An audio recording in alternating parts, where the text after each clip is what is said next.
Un fondi cause à des mais de vérité nous sujet pour yo baban vieux chay poté. Une civilisation qui s'avère incapable de résoudre les problèmes que suscite son fonctionnement est une civilisation décadente. Une civilisation qui choisit de fermer les yeux à ses problèmes les plus cruciaux est une civilisation atteinte. Une civilisation qui ruse avec ses principes est une civilisation moribonde. Le fait est que la civilisation dite européenne, la civilisation occidentale, telle que l'ont façonné 2 siècles de régime bourgeois, est incapable de résoudre les 2 problèmes majeurs auxquels son existence a donné naissance. Le problème de prolétariat et le problème colonial, que, déférée à la barre de la raison comme à la barre de la conscience, cette Europe-là est impuissante à se justifier et que de plus en plus, elle se réfugie dans une hypocrisie d'autant plus odieuse qu'elle a de moins en moins de chances de tromper. Et aujourd'hui, il se trouve que ce ne sont pas seulement les masses européennes qui incriminent, mais que l'acte d'accusation est proféré sur le plan mondial par des dizaines et des dizaines de millions d'hommes qui, du fond de l'esclavage, s'érigent en juges. On peut tuer en Indochine, torturer à Madagascar, emprisonner en Afrique noire, sévir aux Antilles. Les colonisés savent désormais qu'ils ont sur les colonialistes un avantage. Ils savent que leurs maîtres provisoires mentent, donc que leurs maîtres sont faibles. Poursuivant mon analyse, le grand responsable dans ce domaine est le pédantisme chrétien pour avoir posé les équations malhonnêtes suivantes: christianisme égale civilisation, paganisme égale sauvagerie, d'où ne pouvaient que s'ensuivre d'abominables conséquences colonialistes et racistes, dont les victimes devaient être les Indiens, les jaunes, les nègres. Or, il vaudrait la peine d'étudier cliniquement dans le détail les démarches d'Hitler et de l'hitlérisme, et de révéler aux très distingués, très humanistes, très chrétiens bourgeois du XXIe siècle qu'il porte en lui un Hitler qui s'ignore, qu'Hitler l'habite, qu'Hitler est son démon, que s'il le vitupère, c'est par manque de logique, et qu'au fond, ce qu'il ne pardonne pas à Hitler, ce n'est pas le crime en soi, le crime contre l'homme, ce n'est pas l'humiliation de l'homme en soi. Le crime contre l'homme blanc, c'est l'humiliation de l'homme blanc et d'avoir appliqué à l'Europe des procédés colonialistes dont ne relevaient jusqu'ici que les Arabes d'Algérie, les coulis de l'Inde et les nègres d'Afrique. Aimé Césaire, Discours sur le colonialisme, 1955. Mise en onde de Junie Limage, caméra Winnie J, microphone le pasteur Jean Fils Aimé. Bonjour le monde, bonjour mesdames, bonjour messieurs, bienvenue à notre émission Lumière sur le monde. Vous l'avez entendu, ce texte de Aimé Césaire qui date du siècle dernier, c'est quand même 1955, dans lequel Aimé Césaire a campé le portrait de la civilisation occidentale. Il a mis le doigt sur les faiblesses constitutives du système occidental, en sorte que on a l'impression qu'il est un homme du XXIe siècle, que son diagnostic date d'hier. On a l'impression que le diagnostic que pose sur le système occidental Aimé Césaire date d'il y a à peine quelques semaines, C'est-à-dire, on a l'impression qu'il a écrit ce texte dans la foulée de la mort de George Floyd. Et pourtant, ce texte, dis-je, date de 1955. Un certain nombre d'éléments vont être considérés dans l'analyse de Césaire, mais pour l'instant, retenons quelque chose. Retenons quelque chose. Le système occidental n'a pas été conçu pour nous. Ou du moins, si nous y sommes dans ce système occidental, notre rôle a été prédéfini.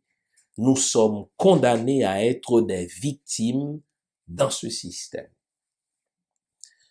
La question, puisque ce système n'a pas été conçu pour nous, ou du moins il a été conçu pour que nous soyons des victimes, comment nous en sortir?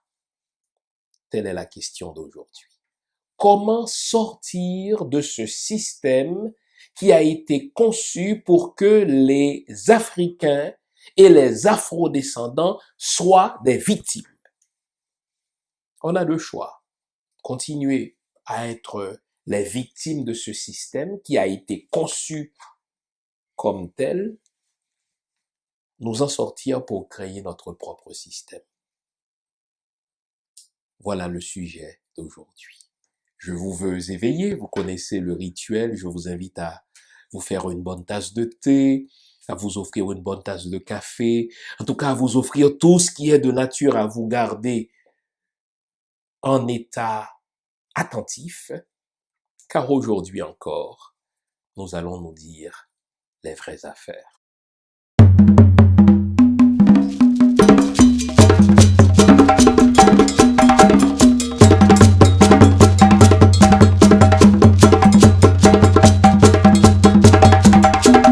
Je ne sais pas si vous vous souvenez d'un film qui s'intitule Le bon, la brute et le truand. C'est un vieux film des années 60, je pense. C'est un vieux western. Et dans ce film-là, le truand dit quelque chose que j'aimerais reprendre à l'émission de ce matin. Et c'est d'un réalisme occidental cynique. Je cite, « Le monde est divisé en deux catégories, ceux qui ont un pistolet chargé et ceux qui creusent. » Et il ajoute, « Toi, tu creuses. » Je reprends. Le monde est divisé en deux catégories, ceux qui ont un pistolet chargé et ceux qui creusent. Toi, tu creuses. Implicitement, moi, j'ai le pistolet chargé, tu vas creuser ton propre trou. Pourquoi je commence l'émission avec cette émission? C'est pour que nous comprenions à quel point l'Occident est un système binaire. L'Occident est un système manichéen, c'est un système dualiste. D'un côté, il y a les vainqueurs, d'un autre côté, il y a les perdants, les vaincus. D'un côté, il y a ceux qui ont le pistolet chargé, qui sont prêts à tout pour se maintenir en vie, et de l'autre côté, il y a ceux dont le destin est de creuser leur propre trou. Au fait, vous vous souvenez, il y a quelques émissions de cela, je vous avais parlé de l'Occident, historiquement, comment tout ça a commencé au 5e siècle, etc. Mais je vous avais surtout parlé du fait qu'à la fin du Moyen-Âge, cet Occident-là était au bord de la faillite et il avait décidé que pour éviter la faillite, il se rendrait sur un autre continent, il ferait de la population de ce continent ses victimes éternelles et il s'arrangerait, ce système occidental, pour avoir le contrôle à tout jamais de toutes les ressources de ce continent. Vous seriez naïf de vous imaginer que, puisque ce système, ce nouvel ordre mondial a été mis en place au XVe siècle, vous seriez naïf de vous imaginer que cela a changé. En fait, non. Ce nouvel ordre mondial qui a été mis en place par l'Occident pour éviter la faillite, et qui consiste à monter un système binaire, un système manichéen, un système dualiste dans lequel il y aurait les vainqueurs et les vaincus, les vainqueurs et les victimes, vous seriez naïf, dis-je, de vous imaginer que ça a changé. Au fait, ça n'a pas changé. Cela ne fait que se renforcer. Voilà pourquoi que j'ai choisi de lire le discours d'Aimé Césaire qui date de 1955 et dans lequel il a réfléchi justement sur le système colonial, ou que je choisisse un autre auteur du 21e siècle, s'il est lucide cet auteur-là, les deux, qu'il s'agisse d'Aimé Césaire ou d'un autre qui aurait vécu, n'est-ce pas, même avant, eh bien, ces auteurs-là, ces analystes-là auraient dit la même chose. L'Occident s'est donné un système pour justifier son vol, pour justifier ses crimes et pour maintenir un certain nombre de personnes dans un statut de perdant. Quoi qu'on dise, dès qu'on va parler d'Occident, on va dire trois choses. On va faire trois constats. Le premier constat, c'est que la colonisation n'a pas disparu. On l'a vu la semaine dernière. On peut parler de néocolonisation dans le sens que les méthodes peuvent se renouveler. On peut créer de nouvelles tactiques, mais l'esprit colonial reste le même. Qu'est-ce que c'est que l'esprit colonial?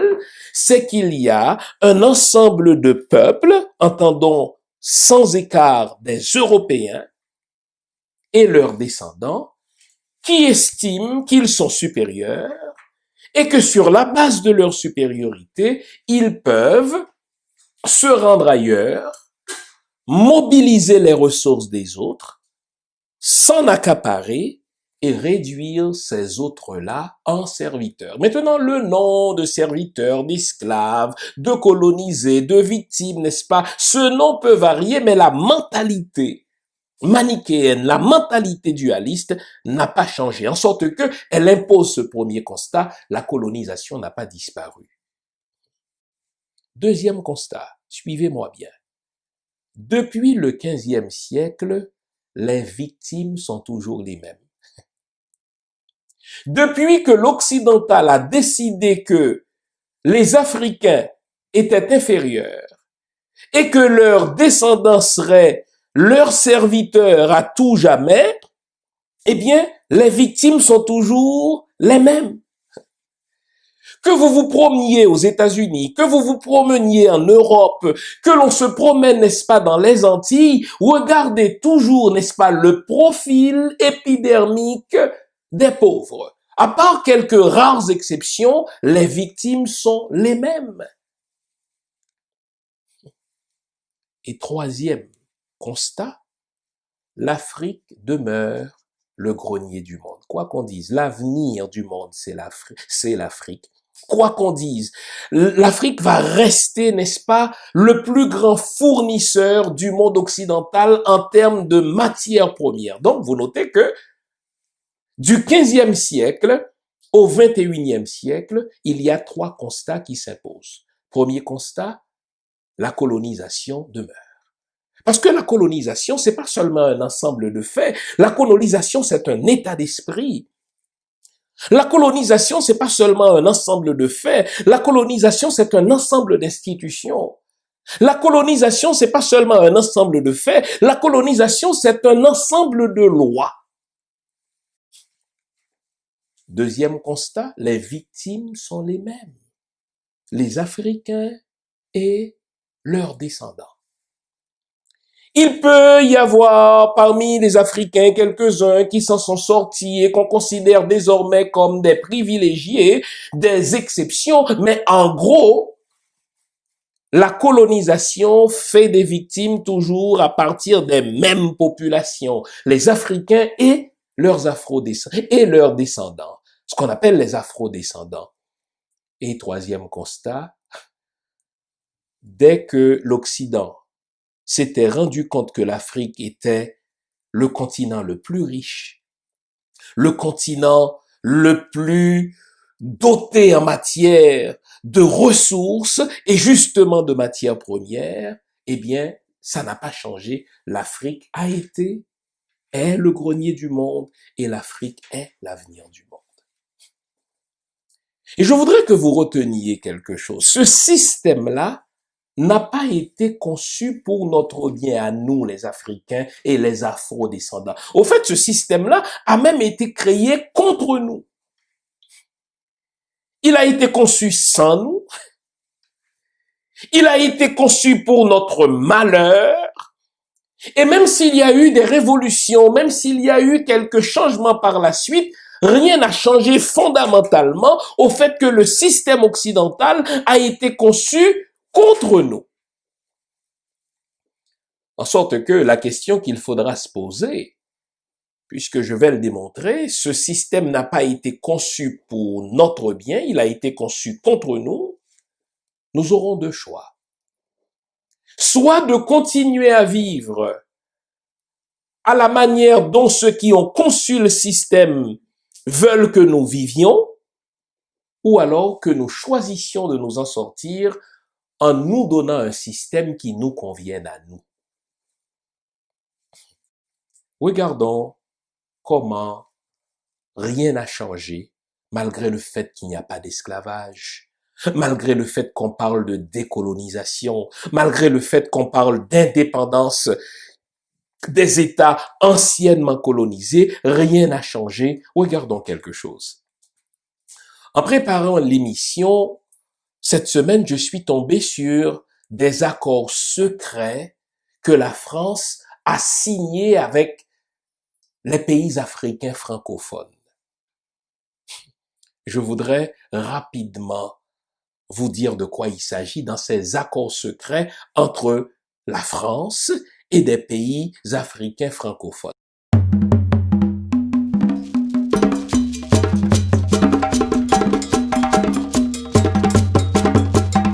Puisque je vous ai dit que les noms peuvent changer, les termes peuvent varier, les rhétoriques changent, mais que la réalité du système occidental reste la même, c'est-à-dire c'est un système binaire, c'est un système manichéen qui place d'un côté les vainqueurs et de l'autre côté les vaincus, d'un côté les vainqueurs, de l'autre côté, n'est-ce pas, des victimes, eh bien, même après la décolonisation du continent africain, les colons sont revenus pour imposer des accords aux peuples africains. En sorte que, si vous faites une petite recherche, vous allez tomber sur un document qu'on appelle les 13, ou plutôt les 11 accords secrets signés entre la France et les pays de l'Afrique francophone. Je vous dis de quoi il s'agit dans ces 11 accords. Premier élément important dans ces accords, il y a une dette coloniale que les pays africains doivent rembourser aux anciens colons. Voyez le renversement de l'ordre des choses.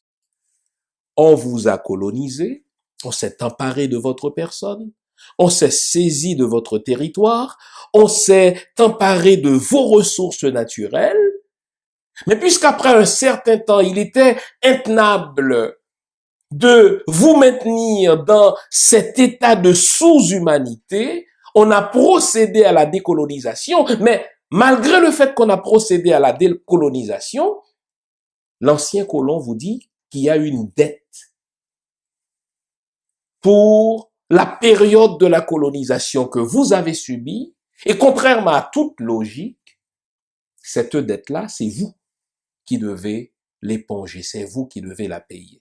C'est ainsi, par exemple, que beaucoup de pays africains ont remboursé directement ou indirectement aux anciens pays colonisateurs, on a parlé d'Haïti, n'est-ce pas, une fameuse dette de la colonisation. Pour quelle raison? Parce que on estime qu'il y a eu une perte associée au fait que des pays, n'est-ce pas, ont été décolonisés. Il y a une perte associée au fait que des esclavagistes avaient payer un certain montant pour l'achat des esclaves et que les pays colonisateurs ont investi un certain montant dans des infrastructures dans ces pays colonisés. Maintenant que ces pays ont réclamé leur indépendance, il faut que quelqu'un paye pour ces montants qui ont été investis et ce sera pas le pays colonisateur qui va payer, c'est le pays colonisé qui doit payer. Deuxième accord secret, écoutez bien, la France a exigé la confiscation automatique des réserves financières des nations africaines. Ainsi, la France garde les réserves financières de 14 pays africains depuis 1961. Imaginez le Bénin, le Burkina Faso, la Guinée-Bissau, la Côte d'Ivoire, le Mali, le Niger, le Sénégal, le Togo, le Cameroun, la République centrafricaine, le Tchad, le Congo-Brazzaville, la Guinée équatoriale et le Gabon. Ainsi donc, la France gère la politique monétaire de ces pays-là en exigeant la confiscation automatique de leurs réserves financières nationales. Troisième accord. La France a le droit de premier refus sur toute ressource brute ou naturelle découverte dans le pays. Imaginez, vos ressources ou votre sous-sol regorge de ressources naturelles. Mais dès qu'on découvre une ressource dans votre sous-sol, l'ancien pays colonisateur a un droit automatique de premier refus sur toute ressource brute ou naturelle qu'on découvre dans votre sous-sol. Est-ce que ça, c'est pas encore la colonisation? Bien sûr que c'est la colonisation. Donc, derrière les mots indépendance, derrière les mots décolonisation, se cache le même système binaire dans lequel quelqu'un contrôle ce qui appartient à un autre. Quatrième accord. On doit accorder la priorité aux intérêts et aux entreprises de la France dans les marchés publics et les appels d'offres publics. C'est-à-dire, si on découvre une ressource naturelle dans l'un de ces pays que j'ai nommés, eh bien, la France a automatiquement une priorité, même si on fait un appel d'offres, même s'il y a un marché public, la France a automatiquement une priorité dans cet appel d'offres. Cinquième accord secret entre la France et les pays africains, le droit exclusif qui revient à la France de fournir des équipements militaires et de former les officiers militaires dans ces colonies-là. Donc, si ces pays veulent acheter de l'équipement militaire, ils doivent faire affaire avec la France. S'ils veulent former, n'est-ce pas, leurs troupes, s'ils veulent former leurs armées, ils doivent faire affaire avec la France. Et c'est un droit. Ce n'est même pas une question de privilège, c'est un droit que la France se donne et que ces pays-là acceptent. Sixième accord secret. La France peut déployer ses troupes et intervenir militairement dans ces pays-là pour défendre ses intérêts. Donc, ces accords ont déjà été signés. Si la France estime que ses intérêts sont menacés, elle peut déployer ses troupes militaires, elle peut donc intervenir comme elle veut dans ces pays-là qui sont soi-disant indépendants. Septième accord secret,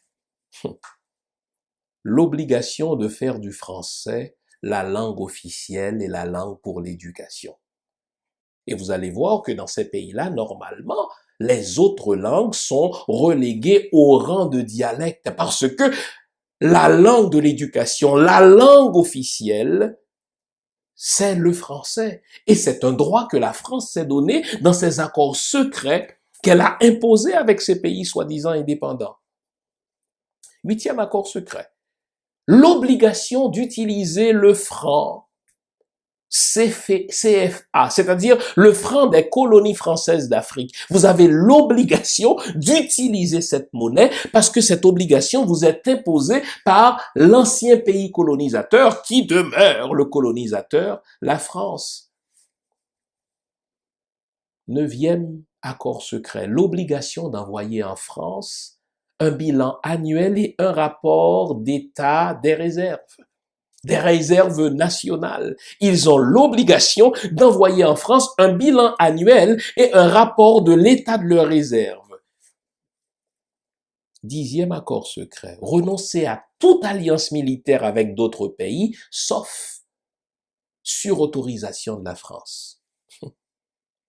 Onzième accord secret, l'obligation de s'allier à la France en cas de guerre ou de crise mondiale. Donc, si jamais il y avait une troisième guerre mondiale, ces pays-là seraient obligés de s'allier à la France en cas de crise. Alors, dites-moi, qu'est-ce qui a changé? On a beau parler de décolonisation, on a beau parler d'indépendance, mais rien n'a changé. Le système demeure un système binaire dans lequel les vainqueurs imposent leurs règles, imposent, n'est-ce pas, leur volonté, imposent leurs consignes, imposent leurs lois sur les vaincus qui deviennent automatiquement des victimes et qui n'arrivent pas à s'en sortir parce que si elles s'en sortaient, les victimes, le système changerait. Et ce que je viens de dire pour les pays africains, c'est la même chose qu'on retrouve dans un contexte, n'est-ce pas, comme Haïti, dans ses rapports avec les États-Unis. J'oublierai jamais cet exemple-là. Dans les années 80, milieu des années 80, 87, je pense, les États-Unis ont choisi de déverser leurs déchets toxiques dans la mer des Gonaïves. Comme ça. Ils ont déversé leurs déchets toxiques dans la mer des Gonaïves. Et quelques jours plus tard, c'est pas compliqué, sur tout le territoire national, on souffrait d'une nouvelle maladie qui était la purulence des yeux.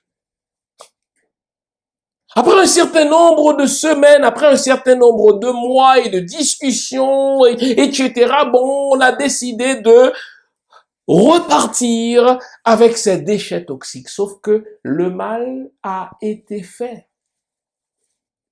Vous notez que ce sont ces mêmes pays-là qui aujourd'hui vous parlent d'écologie. Ce sont ces mêmes pays-là qui vous parlent de la protection de l'environnement. Ce dont je vous parle remonte à 1987. Ça fait pas 100 ans, ça fait pas 200 ans, c'est hier ça.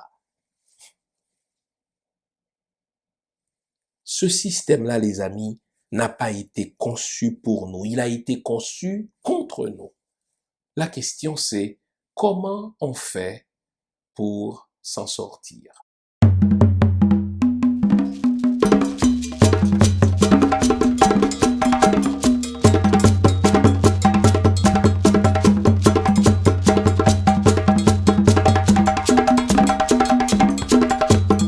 Vous entendez ça et vous êtes choqué comme Africain, comme Afro-descendant, et c'est normal. Vous dites ce n'est pas juste. Non, ce n'est pas juste, mais l'Occident s'en fout.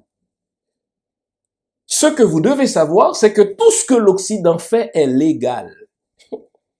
Et souvent, nous, comme Africains, comme Afro-descendants, nous nous imaginons que puisque c'est légal, c'est juste. Non! Ce qui est légal est rarement juste. Pour quelle raison? Parce que les législateurs ne sont pas parmi le peuple. Les législateurs ne font pas partie de la masse. Les législateurs font partie des élites. Aux États-Unis, imaginez par exemple, on appelle le Sénat le club des millionnaires. Et si vous regardez bien, quelqu'un qui fait partie du Sénat, il est millionnaire. S'il ne l'est pas pendant qu'il est sénateur, dès qu'il aura quitté le Sénat, il deviendra millionnaire. Alors vous demandez à des millionnaires de légiférer dans le sens des pauvres. Voyons donc. N'oubliez pas la citation que je vous ai faite au début de l'émission. Il y a deux catégories de gens dans le monde. Ceux qui ont un pistolet chargé et ceux qui creusent. L'Occident a été conçu par ceux qui ont le pistolet chargé dans la main. Et nous, les Africains et les Afro-descendants, on a décidé pour nous qu'on ferait partie de ceux qui creusent. Et du 15e siècle au 21e siècle, nous continuons de faire partie de ceux qui creusent. Qu'est-ce qu'on creuse? Notre tombe. On creuse notre tombe parce que celui qui tient le pistolet chargé ne veut pas se salir les mains. Nous allons creuser nous-mêmes nos tombes. Et quoi que nous fassions, Nous sommes en train de creuser notre tombe. C'est légal, ça. Ces accords que la France a signés avec les pays africains, ces accords-là sont légaux. Lorsque la France envoie l'armée française sur un pays africain, elle le fait en toute légalité.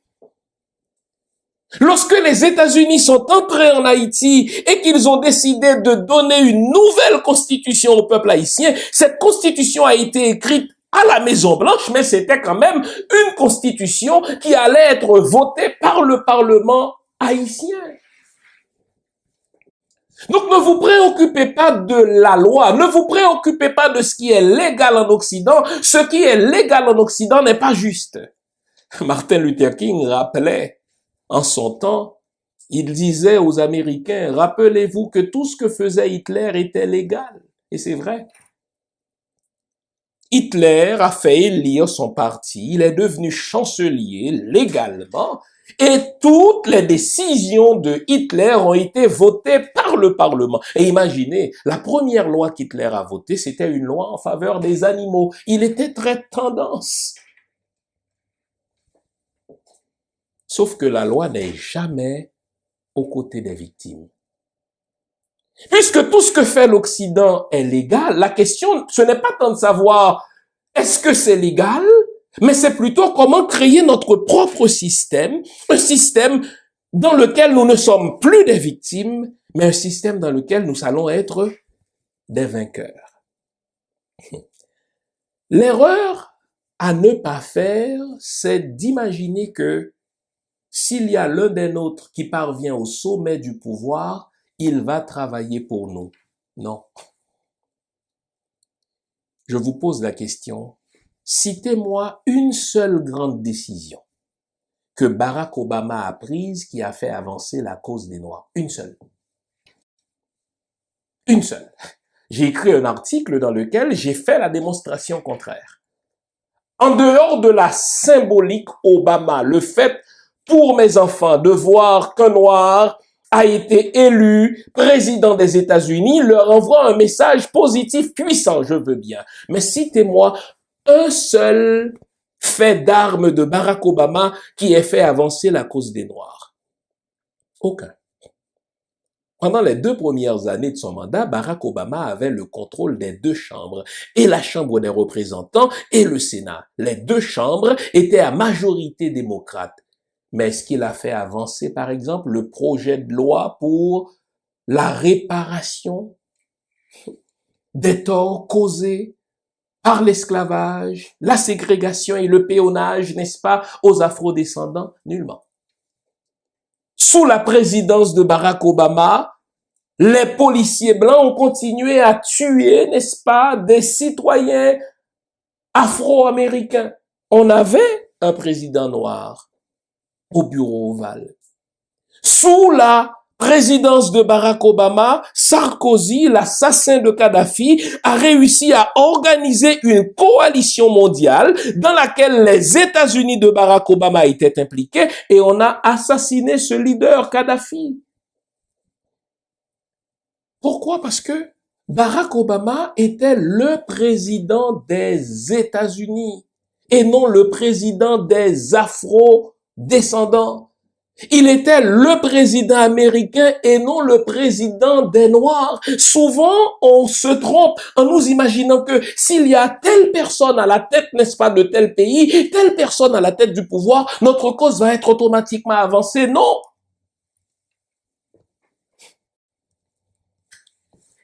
Je vois mes frères afro-américains se battre pour mousser la campagne de Joe Biden.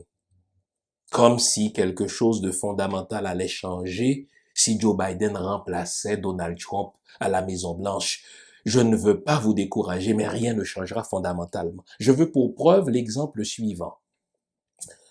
Vous vous souvenez de la guerre de Bosnie dans les années 90? En ce moment-là, Joe Biden était responsable de la Commission des Affaires étrangères du Sénat américain. Écoutez bien ce que je vais vous raconter. Joe Biden, alors, puissant membre du Sénat, accordait une entrevue dans laquelle il expliquait pour quelles raisons il demandait au président des États-Unis d'alors d'envoyer des troupes en Europe pour régler cette affaire-là. Et le journaliste de dire à Joe Biden, mais vous poussez pour que les États-Unis aient un problème pour un pays extrêmement éloigné, tandis qu'en Haïti, un président vient d'être renversé par des militaires. Pourquoi vous ne demandez pas au président américain d'envoyer des troupes en Haïti? Vous savez quelle a été la réponse de Joe Biden? Vous savez, si Haïti s'enfonçait dans la mer des Caraïbes, rien ne changerait aux intérêts américains. C'est Joe Biden, là.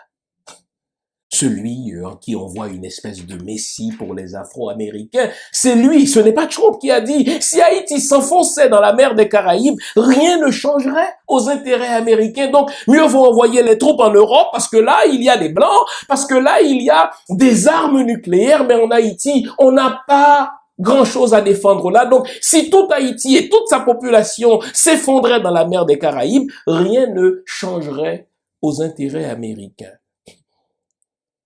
Si c'est Trump qui l'avait dit, on aurait crié haro sur le baudet. Sauf que vous notez que Trump, c'est vraiment le type de l'occidental. Il dit tout haut ce que d'autres disent tout bas. Je fais partie des gagnants. Je n'ai pas, moi, à montrer de la sympathie pour les perdants. Je n'ai pas à montrer de la sympathie pour les victimes puisque ce système qui m'arrange, c'est moi qui le dirige, donc ça ne sert à rien de jouer la carte de l'hypocrisie en donnant l'impression que j'ai de la sympathie pour ces victimes-là. La grande différence entre Donald Trump et un autre politicien, c'est que lui, il va nous dire ce qu'on aimerait entendre. Mais lorsqu'on va regarder dans les faits, qu'on se retrouve avec une administration démocrate ou une administration républicaine, les Noirs vont se retrouver toujours au bas de l'échelle. Donc, on ne peut pas compter sur quelqu'un qui émerge du système occidental, ce système binaire, pour faire avancer la cause des victimes, parce que si lui, il parvient là, c'est qu'il n'est déjà plus une victime. Comment donc faire pour s'en sortir? Pour s'en sortir, il faut comprendre comment fonctionne le monde. Et c'est souvent ce qui nous manque, nous, les afro-descendants. C'est souvent ce qui nous manque, nous, les peuples noirs. Nous ne prenons pas le temps de comprendre comment fonctionne le monde. Nous ne comprenons pas que le système dans lequel nous vivons n'a pas été conçu pour notre bien. Il a été conçu pour le soutenir, pour le supporter, mais en le supportant, nous allons toujours en rester les victimes. Nous devons comprendre comment fonctionne ce monde-là. Nous sommes encore trop dans des émotions et pas assez dans la réflexion. Je disais dernièrement à un ami, avez-vous déjà vu des Juifs manifester dans la rue pour soutenir leur cause? Non. De mémoire journalistique, de mémoire d'hommes et de femmes, je n'ai jamais vu des Juifs manifester dans la rue pour faire avancer leurs droits. La vérité, c'est que marcher dans la rue peut être utile, mais marcher dans la rue a ses limites. La vérité, c'est que manifester en disant que Black Lives Matter, la vie des Noirs compte, ça peut être utile, mais ça a des limites parce qu'on ne pourra pas marcher tous les jours, tout le temps.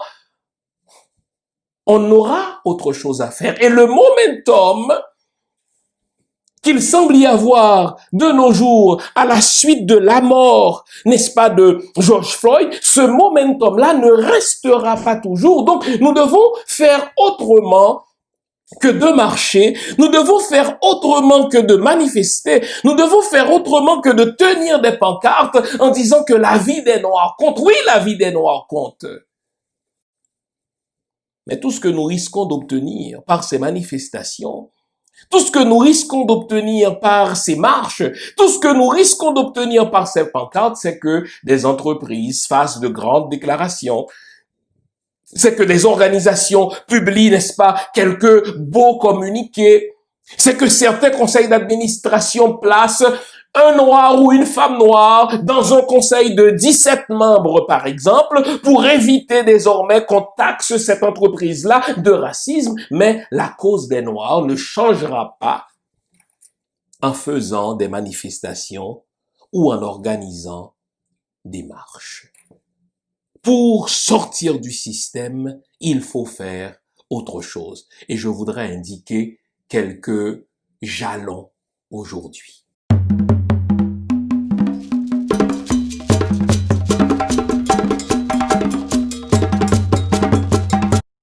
Le premier jalon que je voudrais vous indiquer, c'est de nous doter d'organisations solides. Faisons le tour de nos peuples africains ou afro-descendants. Où sont nos organisations solides, de vraies organisations là?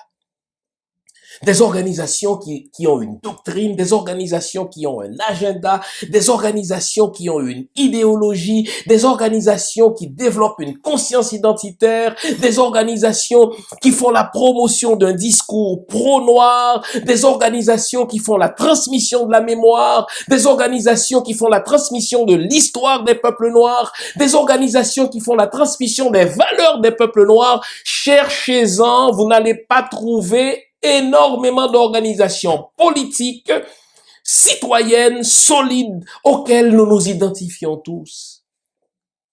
Aussi longtemps que nous sommes privés d'organisations panafricaines, aussi longtemps que nous sommes privés d'organisations solides pour faire la promotion de nos valeurs, pour faire la promotion de nos causes, pour faire la promotion de nos intérêts, nous allons continuer à être les victimes de ce système. André Gide disait, si le monde peut être changé, il doit être changé par des insoumis. Nous sommes trop soumis. Regardez ces accords-là.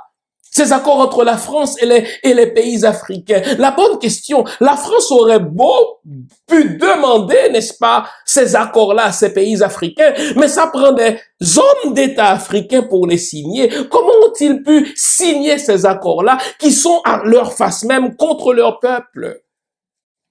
C'est parce que nous n'avons pas d'organisation politique. Nous n'avons pas d'organisation citoyenne forte pour défendre à court, à moyen et à long terme nos intérêts. Je le disais tout à l'heure, nous sommes trop souvent dans l'émotion, mais pas assez dans la réflexion. Nous sommes trop souvent dans l'émotion, pas assez dans l'idéologie. Nous sommes trop souvent dans l'émotion, pas assez dans la doctrine. On change un système lorsqu'on se donne le pouvoir économique. Vous entendez cela? Le vrai pouvoir dans le monde occidental, c'est l'argent. Vous savez pourquoi ils vont jamais s'attaquer aux intérêts juifs? Les juifs n'ont pas besoin de marcher. Les juifs n'ont pas besoin de dire Jewish lives matter. Ils n'ont pas besoin de dire que la vie des juifs compte. Eh bien, les tenants du système savent que la vie des Juifs compte. Savez-vous pourquoi? Parce que les Juifs ont de l'argent. Nous, les Noirs, les Africains et les Afro-descendants, nous ne comprenons pas toujours l'importance de la création de la richesse.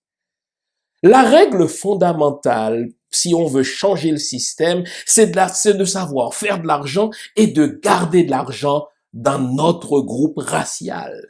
Ce n'est pas nous qui avons inventé la notion de race. Nous savons qu'en réalité, il n'y a qu'une race, c'est la race humaine. Mais puisque les Occidentaux ont inventé la notion de race, nous devons la tourner, cette notion-là, à notre avantage et nous devons garder notre argent à l'intérieur de notre groupe racial. Nous devons construire des entreprises noires. Nous devons embaucher des Noirs. Vous vous souvenez qu'il y a quelques semaines, je vous avais présenté des statistiques selon lesquelles, quand un Blanc a une entreprise, il embauche d'abord des Blancs. Pourquoi nous, quand on a des entreprises en tant que Noirs, pour faire diversité, pour prouver que nous sommes pour l'inclusion, nous allons toujours embaucher un Blanc, nous allons toujours embaucher quelqu'un qui vient d'une autre communauté? Non, pour gagner cette bataille dans notre système, nous devons gagner la bataille économique, nous devons embaucher des Noirs, nous devons acheter Noirs. Quelqu'un m'a attiré l'attention sur des sites qui regroupent des entreprises noires dans divers secteurs. Nous devons faire la promotion de ces sites-là pour que nous développions des réflexes de consommation de noirs. nous ne comprenons pas encore, nous, les Noirs et les Afro-descendants, l'importance de l'argent dans ce système-là. Rien n'est juste dans le système occidental. Tout est légal, oui. Rien ne vise, si vous voulez, l'égalité entre les peuples. Non, s'il y avait égalité entre les peuples, le système s'effondrerait de lui-même. Le système a été conçu pour qu'il y ait des peuples qui dominent et des peuples qui se font dominer. Arrêtons de faire rien que des marches. Moi, je vois ces manifestations, Black Lives Matter, d'accord. Mais où est l'agenda? Où est l'agenda politique? Qui va faire exécuter cet agenda politique? Quel est le plan à long terme pour que l'Occident finisse par reconnaître pour de vrai que la vie des Noirs a une importance? C'est pas juste des marches, ça. C'est autre chose. C'est le pouvoir de l'argent. Les statistiques montrent que l'argent du juif va de main en main juive jusqu'à 18 fois avant de laisser la communauté juive. Pourtant, seulement 6% de l'argent noir reste dans la communauté noire. C'est triste, mais c'est la réalité. Aussi longtemps que nous ne savons pas l'importance de l'argent, aussi longtemps que nous ne saisissons pas le fait que la plus grande valeur en Occident, c'est l'argent, nous allons rester au bas de l'échelle. Nous devons refaire notre éducation en matière de gestion de l'argent si nous voulons qu'on nous respecte. Autre jalon, le pouvoir politique. Je disais à la blague, voyez-vous, les élections de 2016 ont porté Donald Trump au pouvoir. Mais si c'était Hillary Clinton qui était portée au pouvoir, dans un cas comme dans un autre, les Juifs seraient au pouvoir. Savez-vous comment? La fille d'Hillary Clinton a épousé un Juif, la fille de Donald Trump a épousé un Juif. Donc, dans un cas comme dans un autre, les Juifs seraient dans le bureau ovale, dans le war room, dans la salle des décisions. Et c'est ce que nous ne comprenons pas encore. Nous nous imaginons que s'il y a un Noir qui est élu, s'il y a un Noir qui a été élu sénateur, qui a été élu député, cela suffit pour que nous commencions à nous réjouir. Nous nous réjouissons trop facilement quand il y a un Noir qui est élu. Si on veut avoir un Noir qui est élu, le système va nous donner des Noirs. Sauf que ça va être des nègres de service, des Noirs qui vont être là pour exécuter l'agenda de leur maître. Si le fait d'avoir un Noir ou une femme noire au pouvoir, n'est-ce pas, nous rend heureux, on va nous donner des Barack Obama à chaque 10 ans, à chaque 8 ans, mais rien ne changera véritablement dans notre situation. Il nous faut des politiciens noirs, oui, qui entrent au pouvoir avec un agenda et qui fasse avancer l'agenda des Noirs. Vous notez que seulement le gendre de Donald Trump qui est au bureau ovale, vous notez comment la cause des Juifs progresse sous Donald Trump. Les États-Unis ont déplacé leur ambassade, n'est-ce pas, à Jérusalem, ce que Israël a toujours souhaité. Et sur le territoire palestinien, on est en train de développer des colonies juives sans aucune punition parce que le gendre de Donald Trump, l'homme le plus puissant, est juif. Nous devons apprendre de ces choses-là. Nous devons avoir nos politiciens qui fassent avancer nos agendas.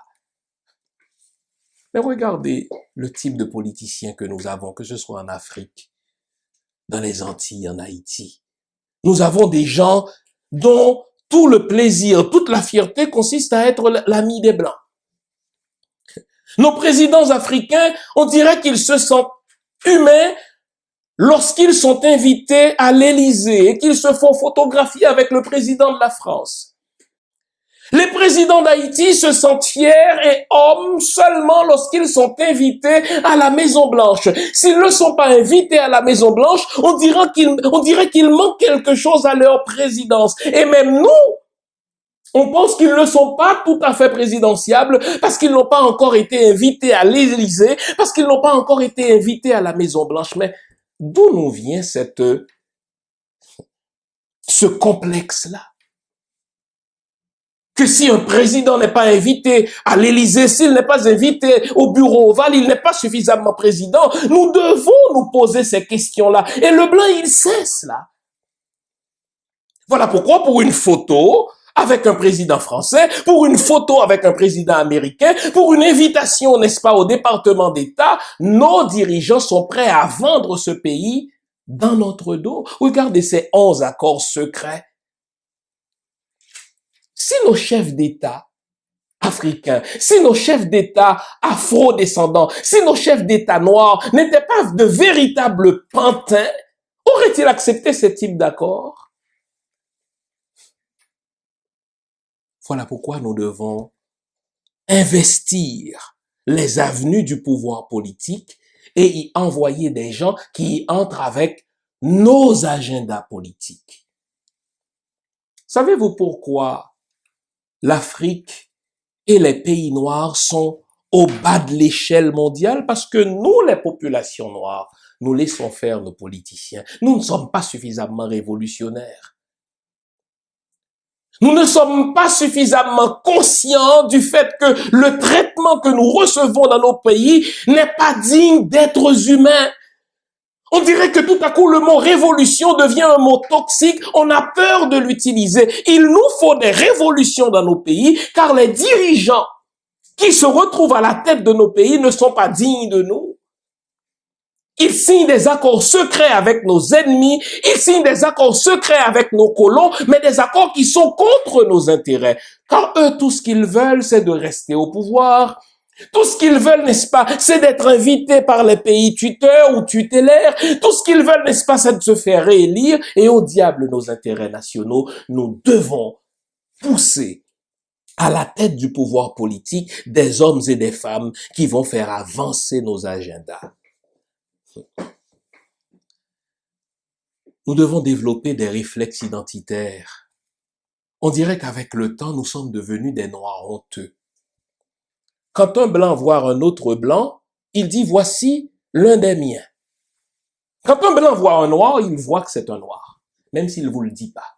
La première chose qu'il voit, ah, c'est un noir. Ah, elle est intelligente, mais c'est une noire. Mais on dirait que nous, quand on voit un noir, on n'a pas suffisamment développé cette fierté identitaire pour soutenir cette personne-là parce que c'est l'une des nôtres. Ce complexe identitaire-là, qui n'est pas suffisamment développé et au nom duquel nous avons honte de soutenir, n'est-ce pas, les nôtres, il a été inoculé en nous par le colon et il est entretenu aujourd'hui encore par lui. Pourquoi un juif soutient-il un juif? Pourquoi un Italien soutient-il un Italien? Mais quand l'un d'entre nous réussit, nous avons de la difficulté à le soutenir sous prétexte qu'on va pas l'enrichir à même nos maigres ressources. Mieux vaut enrichir un noir que d'enrichir un juif. Mieux vaut enrichir un noir que d'enrichir un arabe. Mieux vaut enrichir un noir que d'enrichir un Italien. Nous devons développer, dis-je, ces réflexes identitaires grégaires, car on est ensemble et c'est ensemble que nous allons nous en sortir. Vous savez, l'Occident a été conçu de manière à créer des vainqueurs toujours de la même couleur et dans le même camp, en sorte que quand il est forcé de voir dans l'un des nôtres, n'est-ce pas, une grande intelligence, il le fait en nous humiliant. Il y a quelques mois, il y a une nouvelle qui a défrayé les manchettes dans nos journaux ici au Canada. De quoi s'agit-il? Il s'agit d'un Montréalais noir du nom de Nicholas Johnson, écoutez bien, qui est devenu, au mois d'avril, le premier étudiant noir à être major de promotion à l'université Princeton. Imaginez, l'université Princeton existe depuis 274 ans. Et ce qui a fait la manchette, c'est que pour la première fois, un étudiant noir est le major de sa promotion. Fine. Bravo pour ce frère. Mais savez-vous ce que l'Occident est en train de nous dire? C'est que cela a pris 274 ans à un noir pour se hisser à la hauteur d'un blanc. Est-ce que vous voyez l'humiliation? Regardez l'injustice. Je suis sûr que si vous repreniez l'histoire de Princeton et que vous regardiez l'intelligence de ces étudiants noirs qui l'ont fréquenté, il y aurait infiniment beaucoup plus de majors de promotion que cet étudiant qu'on nous donne après 274 ans. Pendant qu'on fait les manchettes des journaux, on est en train de nous dire ce n'est qu'après 274 ans qu'un noir a réussi à être major de promotion. Est-ce vrai? Faux. C'est parce que dans leur méthode épistémicidaire, ils n'ont pas voulu que les Noirs sachent qu'ils sont égaux aux Blancs en matière d'intelligence. Ils ont attendu 274 ans après leur existence pour finalement permettre qu'un étudiant noir soit major de promotion. Ce système n'a pas été conçu pour nous. Nous devons en créer un autre en plaçant au sein même de ce système des hommes et des femmes qui vont faire avancer nos agendas politiques. En terminant, laissez-moi récapituler. Nous devons nous doter d'organisations solides. Nous sommes, répétais-je, trop dans l'émotion et pas assez dans la réflexion. Nous devons avoir des organisations qui pensent idéologiquement. Pensez à la Chine, les amis. Il a fallu que les élites chinoises pensent pour la Chine. Il a fallu que les élites chinoises disent « les Chinois sont capables ». Alors voici la doctrine qu'on va se donner pour y arriver. Où sont nos doctrinaires? Où sont nos idéologues noirs? Est-ce qu'on peut se réunir au sein d'une même organisation, une organisation panafricaine dans laquelle nos intérêts personnels, n'est-ce pas, sont relégués au second plan pour promouvoir nos intérêts communs? Deuxièmement, nous devons nous éduquer en matière de la valeur économique. Nous ne comprenons pas la valeur de l'argent. Nous sommes forts dans la consommation, mais pas suffisamment forts dans la création de richesses. Où sont nos banques? Pourquoi nos pays africains, malgré le fait qu'ils sont extrêmement riches, se donnent-ils les poings et mains liés, n'est-ce pas, au FMI et à la Banque mondiale? C'est parce que les Noirs n'ont pas de banque. Regardez les Juifs. Quand un Juif a un projet, il ne va pas chercher des intérêts dans les banques des autres. Il a des banques qui lui appartiennent. Il va frapper à ses propres banques et là, il a accès aux capitaux. Le pouvoir politique. Arrêtons de nous réjouir quand un noir, peu importe qui il est, parvient en politique. Non, nous devons nous réjouir quand ce noir fait avancer nos agendas. Je peux bien aimer Barack Obama, mais ayons le courage et l'intégrité intellectuelle de dire Barack Obama n'a pas fait avancer la cause des Noirs et je le comprends. Je suis pas d'accord, mais je le comprends. Il n'était pas le président des Noirs, il était le président des États-Unis. Nous devons développer des réflexes identitaires, ne pas être des Noirs honteux. Le Blanc, lui, quand il soutient un Blanc, il n'a pas honte de le faire. Quand un Blanc a un conseil d'administration sur lequel siègent rien que des Blancs, il n'a pas honte de le faire. Quand un Juif se donne une organisation sur laquelle siègent rien que des Juifs, il n'a pas honte de le faire. Pourquoi moi, comme Noir, quand j'ai une entreprise, je dois engager un Blanc ou une Blanche juste pour bien paraître? Non. Nous devons développer des réflexes identitaires, des réflexes grégaires. Parce que quand le Blanc voit un Blanc, il sait que c'est un Blanc. Pire, quand le Blanc voit un Noir, la première chose qu'il voit, c'est que vous êtes Noir. Votre intelligence viendra après. Vos valeurs viendront après. Vos diplômes viendront après. Et s'il est vraiment impressionné par votre intelligence, savez-vous ce qu'il va dire? Ah, vous n'êtes pas comme les autres Noirs, vous. Alors, développons des réflexes identitaires, développons des réflexes grégaires, supportons-nous les uns les autres.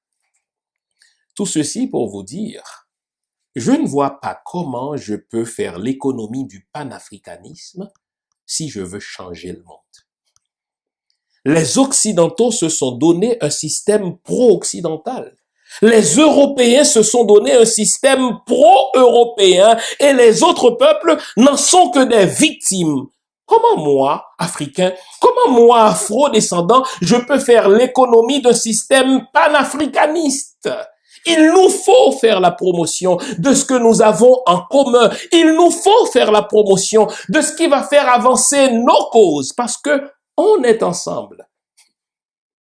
Nous sommes ensemble quand nous subissons la brutalité policière. Ce ne sont pas des Juifs qui subissent la brutalité policière. Nous sommes ensemble quand nous subissons le racisme systémique. Ce ne sont pas les Italiens qui subissent le racisme systémique. Nous sommes ensemble quand nous subissons, n'est-ce pas, le sous-emploi, le chômage. Nous sommes ensemble quand nous subissons le fait des écoles mal équipées ou non équipées. Alors, puisqu'on nous contraint à être ensemble en tant que victimes, il est temps qu'en tant que victimes, nous puissions nous donner un autre système pour nous. On ne peut le faire qu'en travaillant la notion du panafricanisme. Ce sera le sujet de la semaine prochaine. Merci d'avoir été à l'écoute.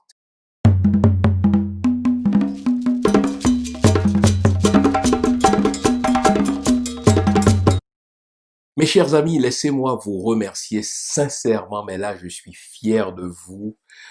Nous vous avions demandé, voilà à peine quelques jours, de nous aider à atteindre les 10 000 abonnés. Eh bien, grâce à vous, non seulement avons-nous atteint ces 10 000, mais nous les avons dépassés grâce à vous.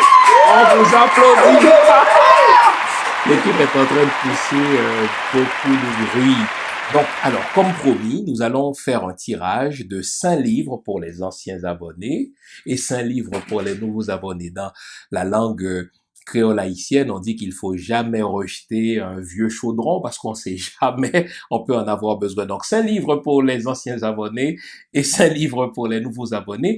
Et ce tirage va avoir lieu le dimanche 26 juillet dans un live qu'on va organiser à 17h. Donc, retenez déjà, le dimanche 26 juillet prochain à 17h, nous allons avoir, heure de Montréal, précisais-je, nous allons avoir un live sur YouTube et sur Facebook sur un sujet qu'on va vous annoncer dimanche prochain et qui va nous concerner tous. N'oublions pas, on est ensemble, c'est ensemble qu'on se bat et c'est ensemble qu'on va s'en sortir. Continuez à liker notre page, continuez à partager, n'est-ce pas?